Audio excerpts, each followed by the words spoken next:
Hi, kids. So, today in writing, or this week in writing, you're going to be doing an autobiographical poem or autobiographical poetry.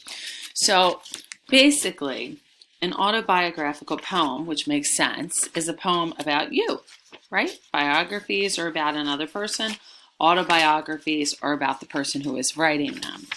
And so it tells you all you have to do is follow a simple formula and you'll have your own autobiographical poem. And you can see this person did Christine, positive, happy, playful, intelligent, child of Bill and Judy, lover of basketball, recess, candy, who feels excited, energized, silly, who needs food, clothes, shelter, who gives smiles, advice, friendship, who hopes for peace, joy, togetherness, who would like to see Japan, space, and Disneyland, resident of Irvine, California, United States of America, Ryerson. Notice Ryerson, that's her last name. So her name is Christine Ryerson. All right, so just an example. You have that, and then you have this, which is called a scaffold that you can fill in. Once you've filled this in once, this isn't something that's going to change and you're going to write 10 of. You're going to pretty much just do one unless you want to change what you wrote about yourself and then publish it for me on one of the other pieces of paper, or your own is fine. You don't even have to print this out if you can't.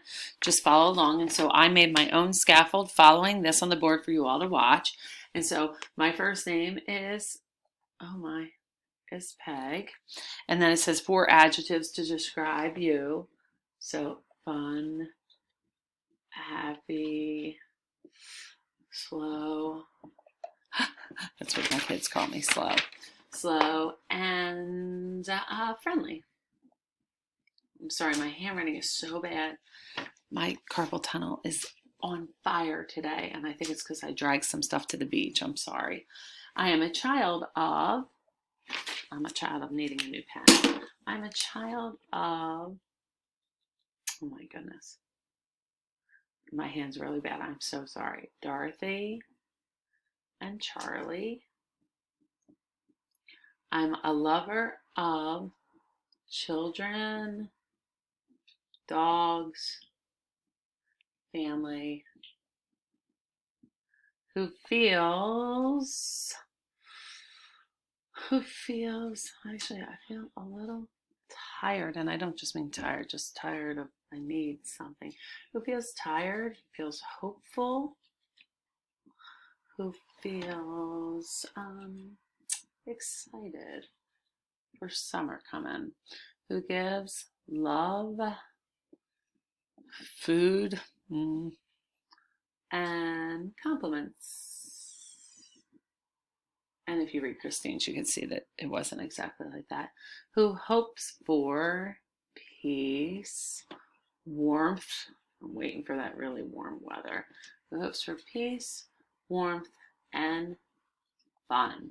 Who would like to see, I'd like to go to Disney. We were supposed to go on a spring break. Disney with my family. I would like to see Italy, and I would like to see my students.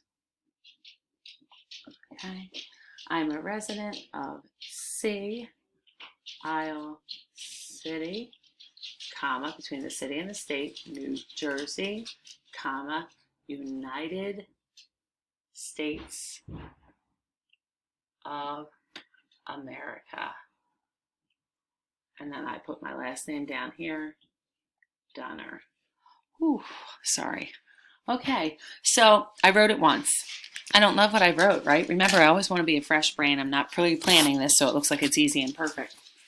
So I want to go back in maybe and change some of the how I feel. No, I like how I feel. Maybe what I give. Again, when I look at what Christine did, she gives smiles, advice, and friendship. So I don't want to give that too, but when I look, I give love. I give a lot of food these days to people, and compliments. I think I'm okay with that. I hope for peace, warmth, and fun. I might want to see other things. My students, maybe I want to see my friends more than I really want to see Italy too. Okay, I want to see some friends. So if you write it once, you certainly can go back in and do a second one, or write right on top of it to change it, to make it perfect for yourself. Maybe cross it out and write right on top of it. You don't have to rewrite everything. And then you know what that looks like. I hope for peace, warmth, and love. Let's say I changed it. I could just do that. And then just so at the end, whatever one you're going to take a picture of and send to me. And it doesn't have to be on this paper again, but just so it's written, so it's not crunched up. And you do not have to write these words. If you do, again, it will look more like just what Christine did. Sorry, it will just look like this. And again, it sort of takes a formation, you know, your first name and then your last name being on its own line. Remember, poetry has different kinds of things on lines. Okay, I think you're going to enjoy that. You really don't have to do more than one if you go back and fix or feel good in your first one. And then just send it to me published, okay? And we have a field trip on Tuesday, and I am looking forward to that as well. So, guys, we're coming in the home stretch, and you've done a beautiful job.